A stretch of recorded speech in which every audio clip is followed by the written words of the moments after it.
Arnie Ginsburg, we sure dig you. The way you make me sound so funny too. Right on swinging like you do.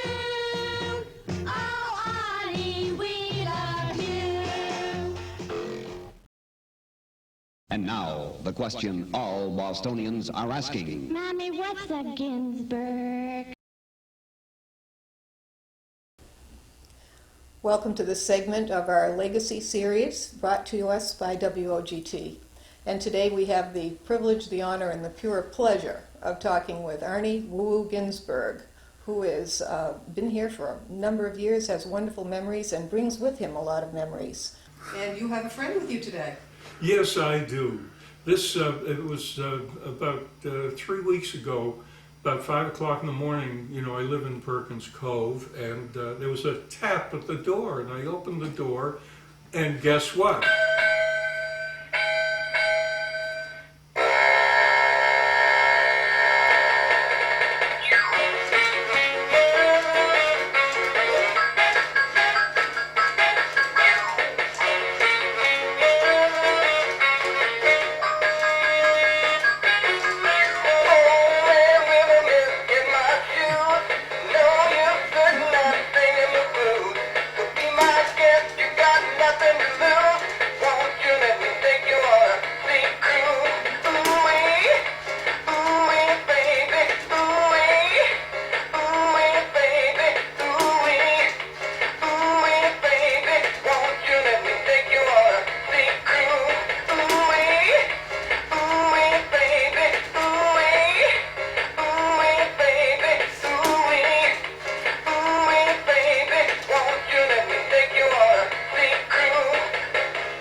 It's the first time I ever had lobster for breakfast. Arnie, you've got all the bells and whistles, and we're going to talk about all those bells and whistles today with you. Okay. Good to see you today. Good morning. Very lovely home out here in Perkins Cove, where you've been for a long, long time, I know. I wanted to talk to you about your career because every single one of us in this town undoubtedly has a link to the work that you've done. How did you get started? I believe it was in 1956? Yeah, when I was a kid, and a little kid, I was fascinated with electronics, and I built equipment. And as I got older and older, I built more equipment and test equipment, and I was fascinated with radio. There wasn't on television when I was a kid, so forget that. Well, like all of us. And as a result of that, when I was in high school, World War II was on. There was a shortage of engineers. I was an engineer at a radio station in Boston, WMEX of all things. And that's my history of radio, very simply. I was always fascinated, never interested in any other field. And that was in the background. Right. And then you became? Oh, then I became Woo Woo Ginsburg, the disc jockey. In 1956. 1956, I went on the air. With the same station, WMEX? No, WBOS. At that time, with my engineering, in fact, I owned part of a radio station in Sanford, Maine, and the owner of WBOS was in with me on it also, and I had an office at BOS. So it was a foreign language station, and because there were foreign language stations were still on the air on radio, because there were a lot of people who listened to Italian and so forth programs. And anyway, the manager of the station said to me, Arnie, you know, the foreign language business is really dropping off. We'd like to turn this station into a rock and roll station. You got to remember, this was 1956. That's a departure, isn't it? And 1956, when he said that, I said, oh, well, yeah, that's a good idea. Why don't you do it? And he said, I want you to be the program director and to do a show, because we go out to lunch or dinner frequently, and he always thought I was funny. I mean, just always had an answer for something. So he said, I want you to do a morning show, though. I said, oh, no, I want to do an evening show. And he said, no, you got to do a morning. We argued back and forth. Finally, I said, why do you want me to do a morning show? He said, I've got a great name for it. Get Up with Ginsburg. I said, we'll do Go to Bed with Ginsburg. I want to do the evening show because that's where I know that I can do a good job. So I went on the air. And my show was called The Night Train. And one night I was on the air. I used to have let listeners into the studio to watch the show, and sometimes I made them do the commercials. And someone walked in with this, and they said, I was just at a recording session, and someone used this. This is a really good sound effect. He said, your show is The Night Train? And remember how trains used to go? I said, yeah. I said, I'll use this. It'll be the woo-woo train. And then they started calling me woo-woo. And ever since then, woo-woo has been, people know me as Arnie Woo-Woo Ginsburg. Even now, you have it on your license plate. We always know when you're going through town, woo is coming or woo is going, one or the other. It's right on your car. Yeah. You use some other sound effects in your show. Let's hear how they evolved. So anyway, this woo-woo whistle started something, and somebody brought me in a duck call, and so everything's ducky here on WBOS. And then they said, Arnie, you know, you guys on radio are always giving the time. Why don't you get a cuckoo? I said, I don't know. You mean a cuckoo clock? No, that's not. So I went to a store that specializes in sound effects for orchestras like Boston Bob's. And what else? I had a slide whistle. Well, that's a little weak. And of course, on rock and roll, we always play A Blast from the Past. Oh. But my favorite is this one. Later on, as I got advertisers and so forth, it was aimed at teenagers and college-age kids and adults, young adults, and a lot of them had complexion problems. There was Stridex, Visahex, Clearasil, all this. So I did begin the commercial like this. Hey kids, do you have pimples? Oh, that would take care of it nicely. So you had to come with a bag of tricks every time you showed up for your session. Absolutely. And they're all impromptu. There was no. Oh, they weren't scheduled. They weren't record. You know, on a record that I'd push a button and get it. And someone, I think it was, someone came into the studio one night to plug a record. It was Johnny Mathis or someone like that. And I had all these sound effects laid out, plus Aruga horns, electric ones. And he looked at it and he said, hey man, are you doing surgery? It kind of looks like that. That's the way it Actually, you've looked. got a lot of potential there. Yeah. Now you've made a lot of names come to the fore. You've introduced a lot of new bands in the years that you were there. Some of the ones that I remembered, of course, are all the ones we grew up with. Tell me a few, but the one that I want you to zero in on was how you made pretty much the Kingsmen a one-hit wonder with Louie Louie. Oh, Louie Louie. Well, believe it or not, I thought I was going to bring it up if you didn't. There's a book called Louie Louie, written by Dave Marsh, who was one of the editors of Rolling Stone magazine. And Louie Louie, of course, was a famous, world famous record and has been copied many times. People doing cover, they Imagine call it a cover. And if you remember the movie Animal House, it opened with Louie Louie and for the opening. Well, anyway, how Louie Louie happened, it came out originally done by someone else.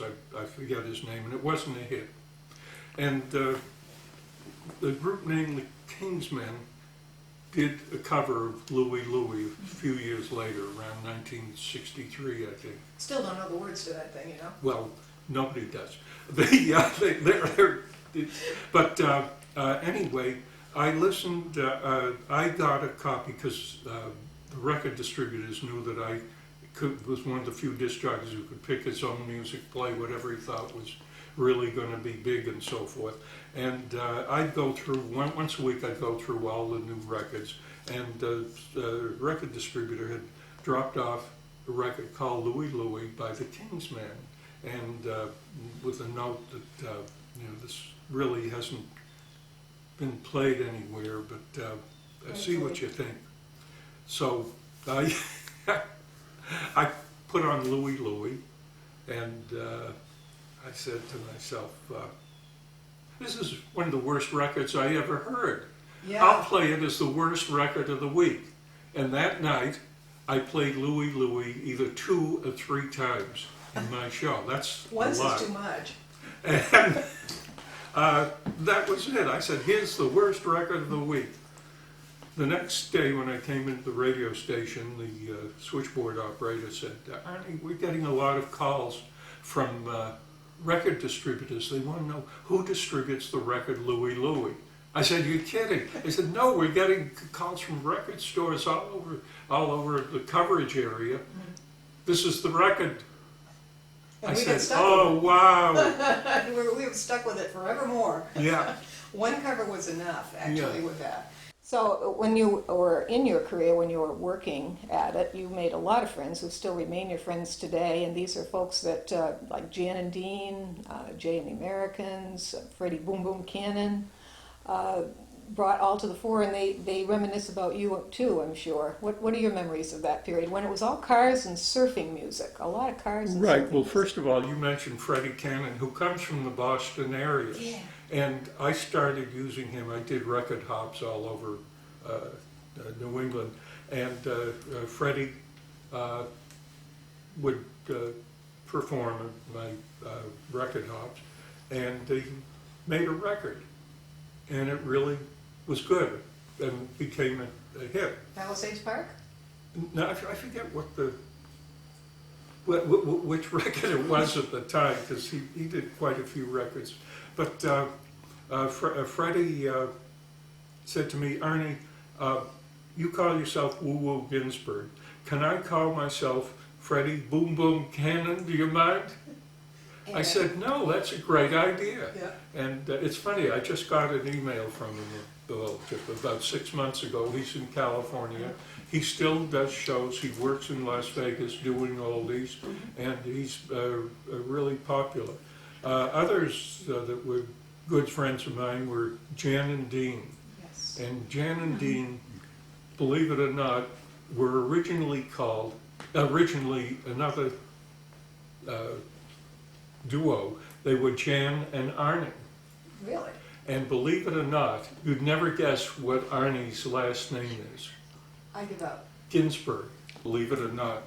And the record was Jenny Lee. Ah, yes, of course. Now, Jan and Arnie and Dean, when it became Jan and Dean, it happened that Arnie, I guess, had the recording equipment, so he got the credit. But they all lived in the Hollywood area. They grew up there, went to high school there, and they knew all the stars.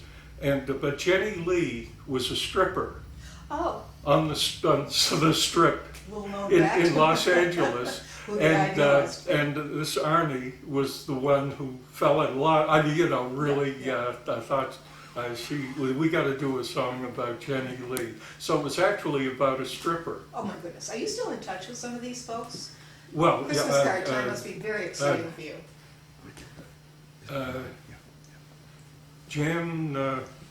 Jan was in a terrible automobile accident. He died. Oh, he did. Yeah, I'm pretty sure he did. But we kept in touch for years. And a very interesting thing, they came up to, I used to do record hops at the York Beach Casino. Yes. And in the summer, I'd do them, I guess, one every other week. I forget how often it was. And Jan Dean said, we're going to be in New York, but we'll come up if you want to use us at a record hop. So I said, okay, I'm going to be at the York Beach Casino. And Jan and Dean and I came up I picked them up and we drove up here, and they stayed at my house, and they really went, you know, it was a big deal to have Of course it was. big star, they're big stars for that time. Anyway, Jan and Arnie said, well, we're leaving tomorrow, we've got to go back to the West Coast, which is where they live. And about 2 weeks, 3 weeks later, I saw in the newspapers that Frank Sinatra's son was kidnapped.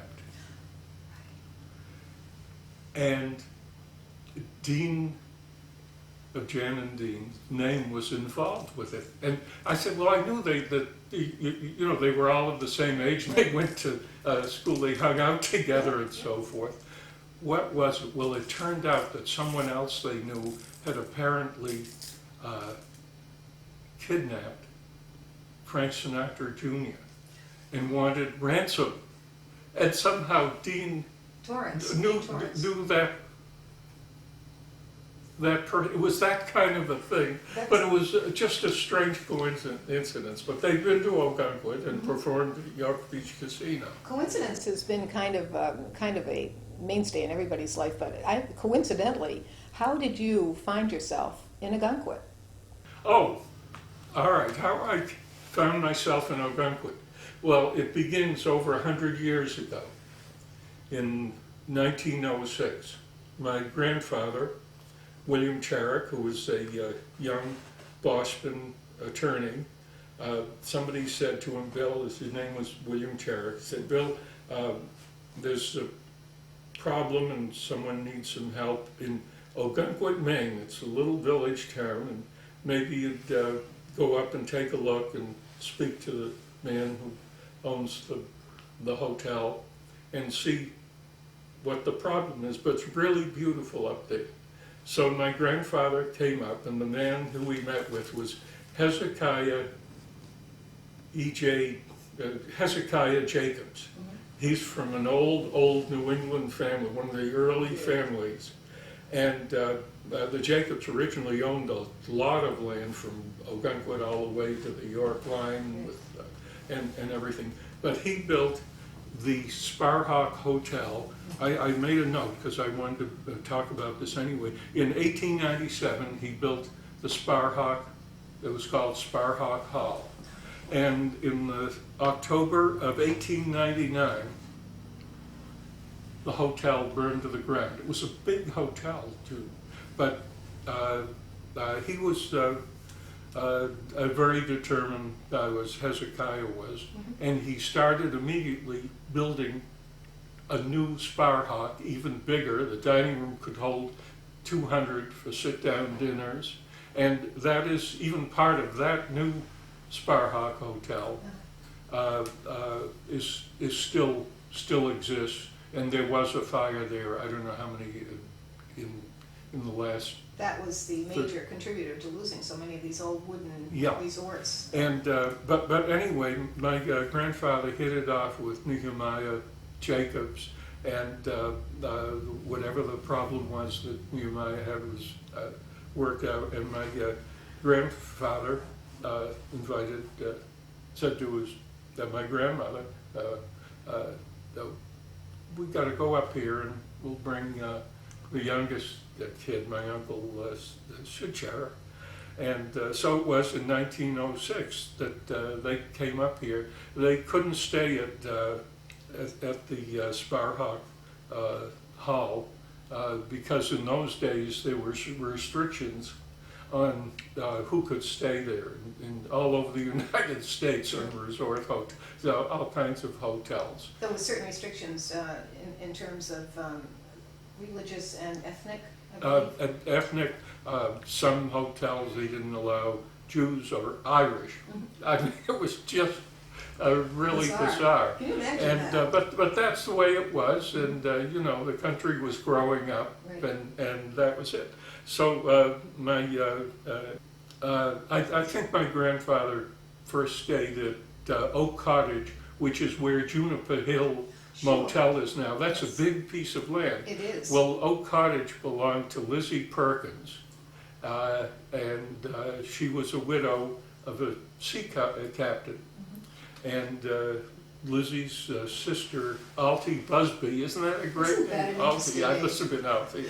Altie Busby. And they ran this as a guest house. I see. And even I stayed there in the 1930s when I was a little kid. We'd come up here and sometimes just for a short while and stay there. And that's what happened. And you fell in love with the town and decided somewhere along the way that you might stay here? Yeah, well, more than that happened. My cousin, who's from Waterville, Maine, she had bought a house here, I don't know, 50, 60 years ago. It's still in the family, Where is it? on Israel's Head Road. Okay. Yeah, and my cousins have it still. And my uncle, who was the little kid who came up with my grandfather in 1906, and he stayed for the summer here, and he worked at the Marshall House in York Beach, was a classy, classy hotel, the Marshall House. The old timers will know. And then my uncle lived here for, well, he lived to be 103, was never sick, and died suddenly at 103. But he lived just across the street in the, his house was called the Trellis Cottage. Trellis House is. It's called still Trellis House Yeah, now. it's still But there. that was his house, and he lived up here, I mean, full-time for many years. You've got some really Yeah. good roots. So, my folks would come up here. In fact, the first house they had here that they rented for the summer was on Hoyt's Lane, the first house on the left. Sure. You have to climb Yeah. up a bunch of steps. I wasn't even born then. But anyway, so my roots were with Ogunquit right from the start. Absolutely. And, oh, you had some more questions? I have tons of questions. Okay. When you started coming up here from your professional life, the Ice House was in existence down here in the Cove, I believe. Oh, yeah. And But, you brought some talent with you, I think, when you'd come up here.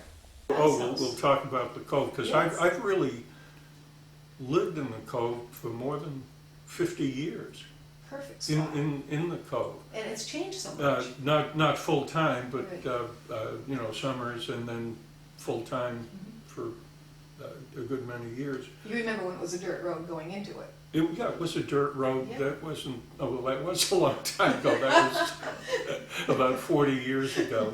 And of course, the Ogunquit, after World War II, it had big hotels and lodging houses where they'd rent rooms and so forth.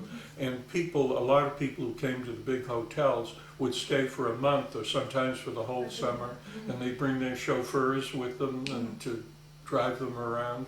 And then after World War II, the motels started to, little by little, there'd be one motel and then another hotel. And so the hotels took over. But Perkins Cove, I knew really when there were only a few shops in Perkins Cove, and because there was the art school and facilities for staying and living in the Cove in the summer, there were more people living in the Cove, and I remember it very well. And it was very interesting because at that time Ogunquit was a dry town. They didn't sell, you couldn't serve liquor in the hotels. You could bring your bottle of liquor to a sit-down restaurant, but you couldn't order a drink. And and because there were no bars in town, you sort of made the entertainment yourself. And if you lived in the Cove, you'd stop over at someone else's house and have a drink. And Jack Smart, who was a well-known movie actor and had a radio show a mystery show called The Fat Man, and he was a fat man. He lived where MC's restaurant is now. And Jack Smart, there'd always be a drink waiting for you, and he'd make what he called the Smartini. And give a Good recipe for drink, that. a good drink, and also Bloody Marys. And it was very congenial, and there was a lot of partying around houses because there was no place, no bars in town. You had to go either to York Beach or somewhere like that. Kind of a casual thing where it was kind of a pickup party. Everybody said we're meeting at Yeah. Jack's tonight. Or something like Anytime, that. for any reason, For to any reason celebrate something. whatsoever. Now, And the Ice House, which was a big house right opposite where you walk off the footbridge into the center of Perkins Cove. Mike and Helen Horn lived there for quite a few years, and always on Labor Day, the night before Labor Day, I think it was, or maybe Labor Day night, I guess. Yeah, the night before Labor Day, they'd have a party, and they eventually decided to say, we'll have a Christmas party, like we'll be together, we won't all be together at Christmas, but we'll do it Well, now. that's when the season ended. It was Yeah. over Oh, after yeah. Labor Day. And we'd have the Christmas party at the Ice House, and Mike Horn was in a Dixieland group called the Ice House 5, and sometimes, and I can't remember what groups, but I remember I used to bring rock and roll groups in there for the party, and it would just go on all night. It was just a terrific time. So the Cove has changed over the years since you were having those wonderful Ice House parties, and I know, and we all do, that this was a community of artists. You participated in the arts community in your own way. Right. Well, I wasn't an artist, but by the way, the art community really started to flourish about 1895 when Charles Woodbury, well-known artist, he started an art school sometime around 1900, and people would come to Ogunquit and stay for the course and so forth. And then Hamilton Easter Field opened an art school for more avant-garde art, and actually bought a good chunk of the Perkins Cove cottages and where the shops are. I see. And he owned the Island House too at the end. And Hamilton Easterfield, he was wealthy. He bankrolled a Ogunquit School of Art. So there were a lot of artists and people who were artists who didn't go to school here, but came here because of the wonderful scenery. I mean, you had the ocean, you had the sky, you had light here. For some reason, the light in Ogunquit, if you're an artist, is exceptional and changing all the time a little bit. And also at that time, it was not very expensive to stay in Ogunquit, and a lot of artists just didn't have a lot of money, especially if they were going to art school. But it was a perfect place, and the tradition of art stayed around for a long time. And I'm trying to think, the Ogunquit School of Art finally closed around 1960. I'm a little fuzzy on years. I've been here so long I can't remember the sequence of They things. do merge after a Yeah. while, don't they? And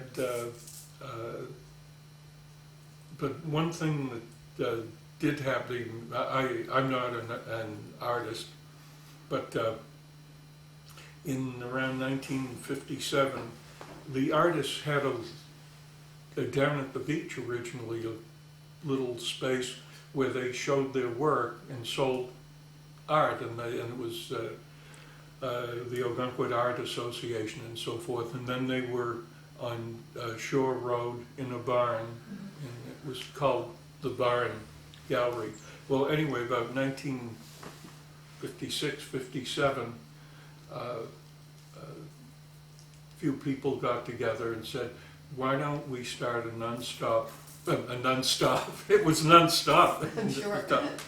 A nonprofit organization, and we'll build a building that looks like a barn, and that's the barn gallery that Yes. exists now in Ogunquit, and we will be a nonprofit organization.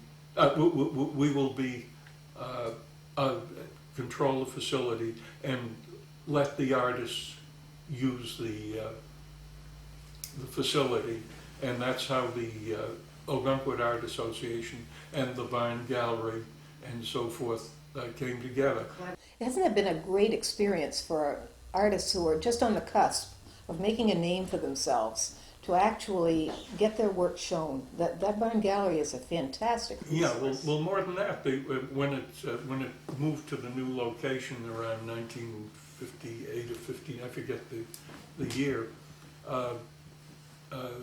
there were a lot of established artists in Ogunquit by that time, and Sure. they were a big part of the Ogunquit Art Association, but they always took in new artists. Exactly. And then, anyway, I was on the board of the new Barn Gallery Associates, and we kept the organization going until, I think it was around 10 years ago.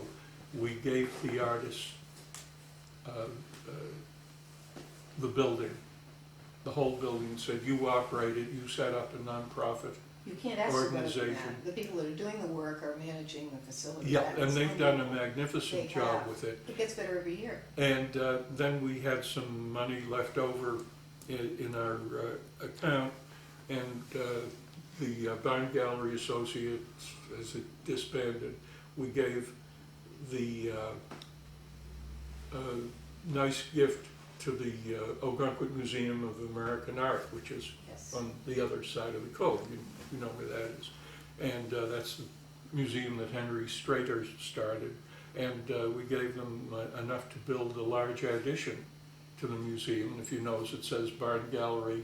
Yes, I have room. seen Well, that's that. why it has the room, because we took what money we had left over when we disbanded Right. and gave it to that building. That's the wonderful thing about the arts community is that they are willing to, unlike industry, for example, where they don't share secrets and they don't share resources, the arts community is doing everything for the greater good, and they're inclined to merge their resources when necessary for something that's bigger and better. It's a fantastic, fantastic gift. In addition to everything that you've done with the arts community and the talent that you've brought in here and the memories that you've brought in here and continue to, you've also participated with the budget committee. Have you been on that committee for a while? Why does that fascinate you? That's such a departure from art. Review committee, that was implemented, I forget how long ago, not too many years ago. And the budget review committee reviews what the selectmen propose for expenditures and expenses and operating costs and all that. It was just something that I felt is, in a way, non-political. It is. Yet, because you can be objective, and we've certainly had an interesting array of board members on it, and it's a good thing. The selectmen originally didn't like the idea of having a budget review committee, The but citizens actually do. we've worked together very well, and suggestions that we've made, and also taken some of the, pardon me, some of the duties over that were helpful to the selectmen. And I've just been on it for, I don't know, probably half a dozen years or more. And you do every line all the way down. Oh, yeah, It but is. that's, It's like microscopic. but it's an interesting challenge. It is. It's not ethereal. There's nothing Yeah. airy about it. It's absolutely hardcore. And nuts and we bolts. have times when we're very, very busy, and other times when we don't have many meetings. And, oh, by the way, when we speak of the, you mentioned what I did in the art community. I really didn't do very much in the art community. I happened to be president of the Bryan Gallery Associates for one term, but I was always on the board of that, and then later on the Ogunquit Museum of American Art. Do you do any docent work with them at all? Do you do any of the docent? No, it's I don't have the. It isn't I don't have the patience, but I guess I dealt with the public too much. You like being in my work, tucked in here and So, visible only in the no, but it was just it's good to have someone who knows the history of the town a little bit and so forth, and the art scene. But and it's a good thing to do. You do have a handle on the history. There's hardly anyone that I can think of that has more varied and more multifaceted understanding of the town, going from the budgets to the arts and to your own career, and it just seems like it encompasses so much. And when we're talking about things for the future, I was just going to ask you kind of an off-the-cuff question. If we build a new town hall and we're going to put a time capsule in there, what would you like to see in that time capsule that would sum up what you feel about Ogunquit?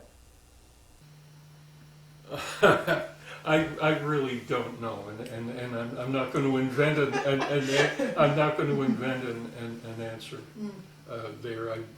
I don't know, but I think the town is pretty well run, by the way. Yes. And because it's so small, do you think that everybody? well, people are really involved. They feel they're very, very personal about everything They do, don't they? that happens, and we have pretty good information with the Channel 3 on television, and everyone seems to get heard, and there's always.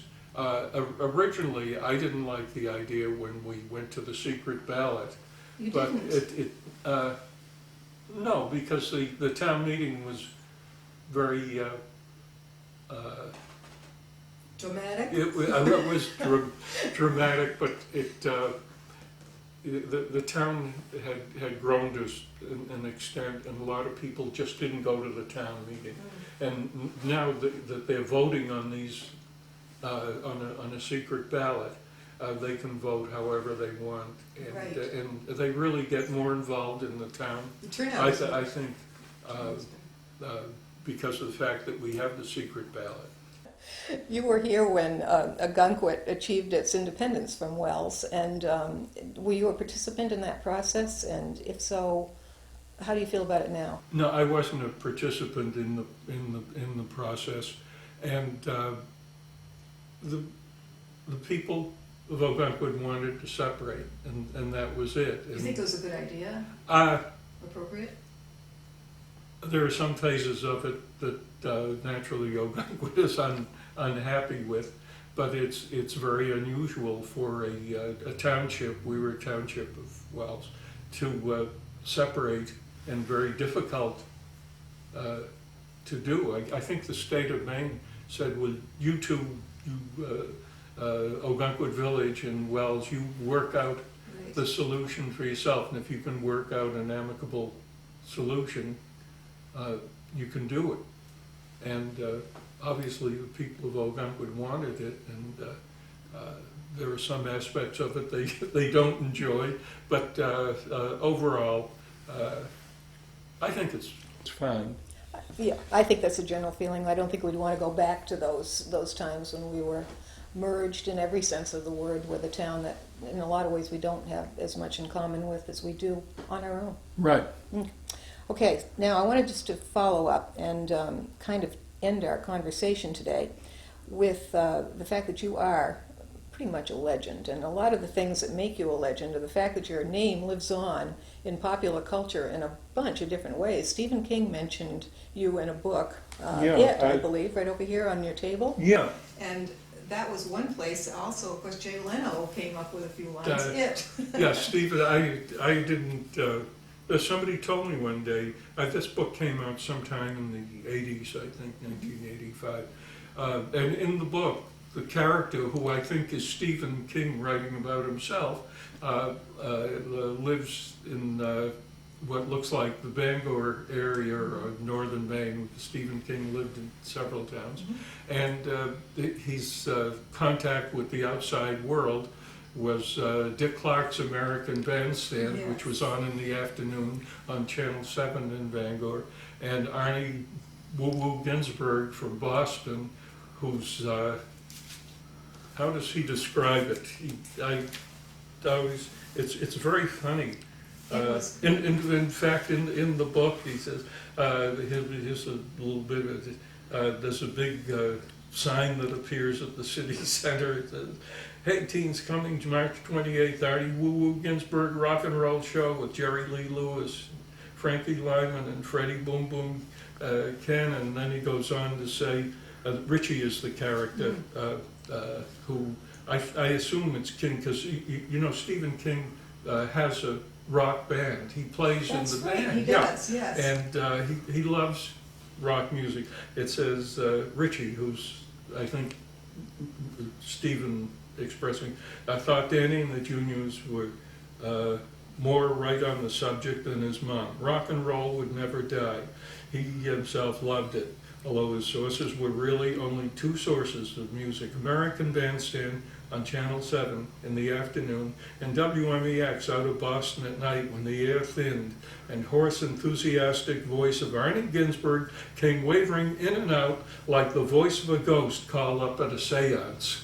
That's classic Stephen King, Stephen King. And but it's great. And in other, I have some old Playboy magazines that someone pointed out to me. Stephen King talks about me in the interview, and it was I apparently was an influence.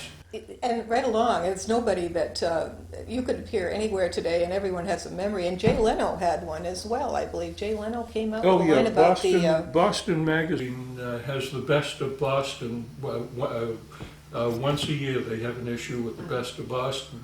And a couple of years ago, I picked up Boston Magazine. I see Jay Leno's picture on the front. I said, "What they asked Jay Leno?" And they said, "What is your favorite restaurant in Boston?" And Jay Leno says, "Well, I can't think of any restaurant, but when I was a kid, I listened to Arnie Woo Woo Ginsburg, and Adventure Car Hop is where they have the Ginsburgers."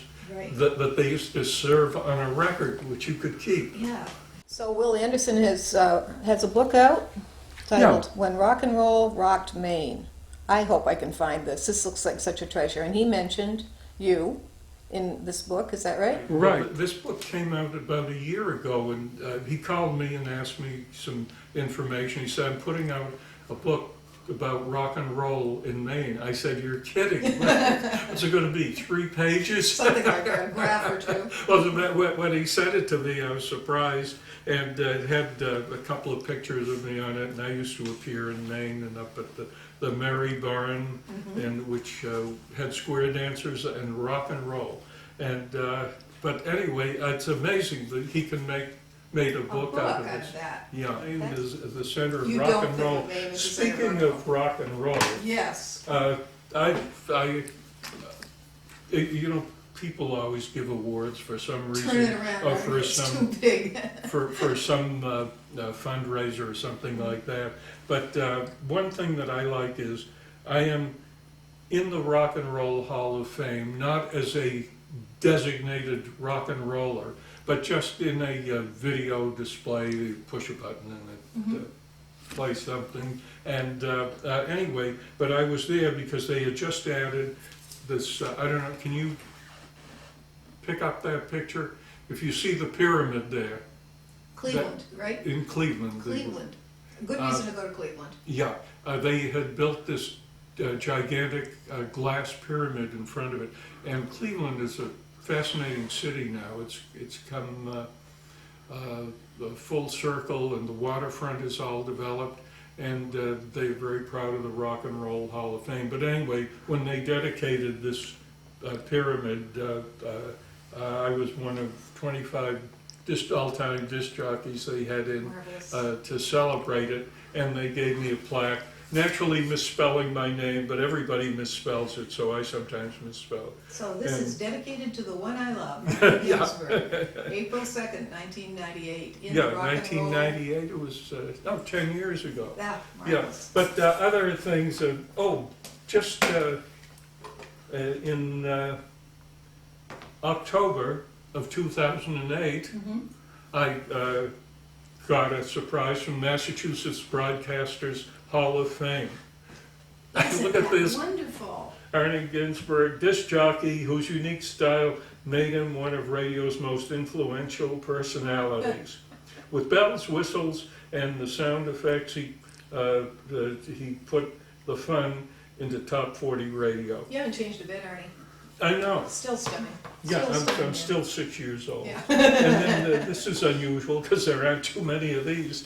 The Doo-Wop Hall of Fame of America. That has got to be. Because I emceed the doo-wop groups at Symphony Hall 4 or 5 times. And Adventure Car Hop.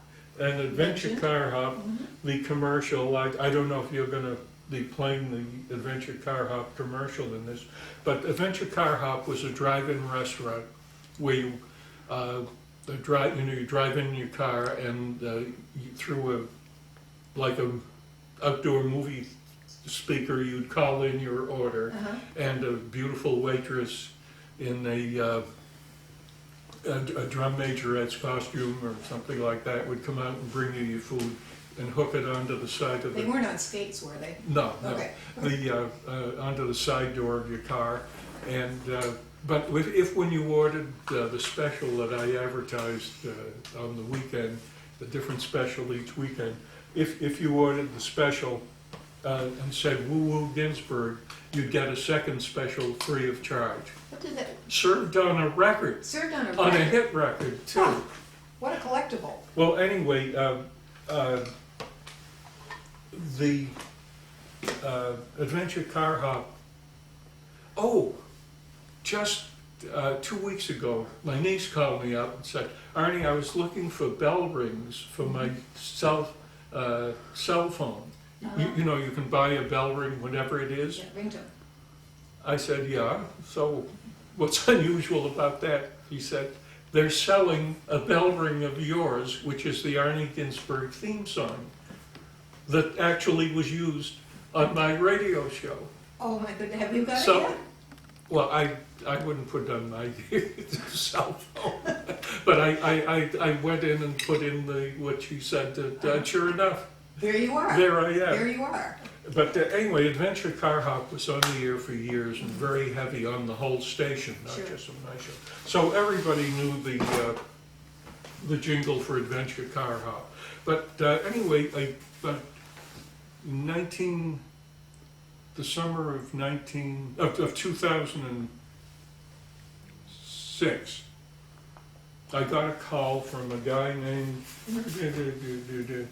Bill McGregor, Johnstown, Rhode Island, and he said, Arnie, I'm known as the Junkyard Artist, and I grew up listening to you, but I never got to Adventure Car Hop, and I do artwork and also painting, and I specialize with old cars and so forth, but do you have a picture of Adventure Car Hop? I said, no, I've got a drawing of it to give you an idea. I said, but what do you want for it? He said, I've always wanted to draw my imagination of what Adventure Car Hop was like. How close did So you I come? said, oh, great.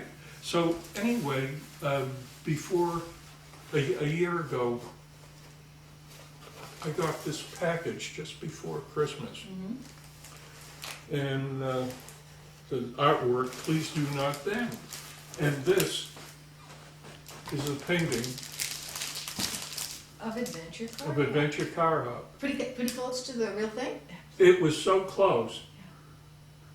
Hey, you getting hungry? Well, tonight's the night I've finally been immortalized at Adventure Car Hop. Oh, Adventure Car Hop is the place to go for food that's always right. Adventure food is always just so you relish every bite. On Route 1 in Saugus, come dressed just as you are. Adventure where the service is tops and you never get out of your car. Then there are a couple of errors. He had the wrong frequency for the Oh. WMEX was the station I was on, That is 1510 at wonderful. that time. But isn't that, It is lovely. It's Yeah. a beautiful color. Yeah. Wonderful. and he really hit it He's got right the on the spirit. nail. He's Yeah, got the spirit of yeah, it. he's Absolutely. got it. Yeah. And of course, he has old cars, the old Yeah. Chevrolet, Yeah. and I don't know what some of these are. Well, that's a look- Ford. That's Ford, yeah, that looks like a Ford. Yeah. This is a station wagon or SUV, I'm not sure what. And I don't know, Well, some of them are classic rear ends. and right, cars. right, We yeah. all recognize But, them. when we see them. It's amazing, but people, when I mean, this was years ago that I did the Adventure Car Hop. Yesterday, I was washing my car in the driveway, like, cleaning the windows of the car. That's what I was doing. And someone walked by, my license plate is Woo, I know. W-O-O. Yeah. And they said, you're Arnie Ginsburg. I said, yeah. They said, I used to listen to you when he starts singing the Adventure Car Hub Really? commercial, yeah. So people don't forget that. Do you want to Tell me about this Woo night train. Oh, this, let's see, 1976, April 10th. This was, I think it was the Ogunquit Women's Club. They did a little benefit record hop for them. And someone made up this little track here. And anyway, they put together, and it's called Woo Woo Night Train. How appropriate. Yeah, and it's 1976, and we had it at the Dunaway Center, and it's just a nice memory of And that. it's wonderful that it's from, It's always It's a nice to treat. get these fun things, and people when they see it, they it did. We finally had to glue it down because people would pick it up Oh, to of look course, at it it. just would- begs would to be go. handled. But it's very thoughtful, and Ogunquit's a great town to live in. it is. And we're going to thank you so much for joining us today. This has been a wonderful treat for us, and your memory just goes on and on and on, and The beat goes on. the beat goes on. And as we close, I just wanted to talk to you a little. Hi, this is Sonny. And Cher. And we're saying hello to Arnie Ginsburg. And I got Woo Babe. I got Woo Babe. I got Woo Woo Babe. Hi, we're Jay and the Americans, and we're listening to Woo Woo Ginsburg. Woo woo. Well, Woo Woo ain't too bad. It's Ginsburg that hangs me up. This is Chubby Checker calling all the good guys. And Woo Ginsburg here. Well, let's have a dancing party. Let's go. Come on, take it up there. Come on, move it. Come on. Arnie Ginsburg, the guy with the swinging show. Down in Boston, Mass, he's the guy that the kids all know. This is Dean Martin saying hi to all you nice people listening to Arnie Ginsburg in Boston. Hey, Dick Clark here saying it's great to have Woo Woo on the Golden Great 98. Hey, baby, this is Jerry Lee Lewis. And if you're walking down Commonwealth Avenue with your transistor on, you'd better be listening to Arnie Ginsburg. Catch, he's with it, I guarantee you.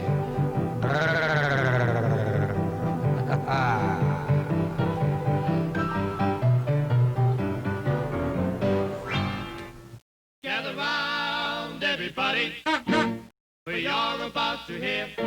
This is a show that's gonna make you smile from ear to ear. It's Arnie Ginsburg on the Night Train Show. He plays the old and new, the swinging and the blue. He plays all the records, especially for you. It's Arnie Ginsburg.